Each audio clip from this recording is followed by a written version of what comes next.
केप्यां आवेडे गांव एका तेंपार हांगा खुबशे गोठे पळोवपाक मेळटाले, मात आतां हो धंदो करपी फक्त 3 दूदकार उरल्यात. नवीन पिळगी खंय ह्या धंद्यात येवपाक सोदिना. गेले 25-30 वर्सां काम करपी आसात, तेच हो धंदो फुडें धुकलतात. ह्या धंद्याक येवपाकूच शक्य नाही. आता सुमाराच्या शिकल्या पासून सिरीज सुद्धा व्हडल्यो तेमच्या ह्या धंद्याक येनाय. आता तुमच्या गांवांत तुमी आवेडे गांवाचे आनी कितलीशे तुमी म्हशी धंदो आसा चलयता काय थोडे प्रमाण? 3 जाण आसा. 3 जाण म्हणल्यार कमी कमी हो बंद जावपा पावलो आसा. लोक आतां विकता थोडे दिसता. खंय विकता? गोंया विकता काय गोंया भायर? गोंयाक विकता, भायर वयताय. पूण दलार आसा ते खंय व्हरोंक शकता. पूण आतां पयलीं प्रमाणे आतां कमी जायत आसा. खूब कमी जालें. शेतांनी गोरवां धंदो कमी जाले.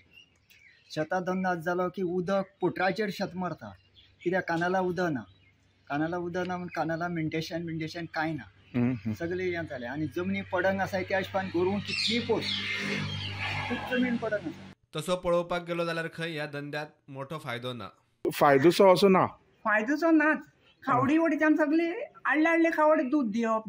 दूध दिना आसल्यार सगळे एकसारकी कांय दूध दिना त्यो. थोडे प्रमाणान दिता तांकां. थोडे दूध आमी आसत्यांक बसून आमी दिवन तें काडचें पडटा न्हू, नाल्यार म्हशी त्या खावडी वयल्यान देंवतात. Bureau report, prudent.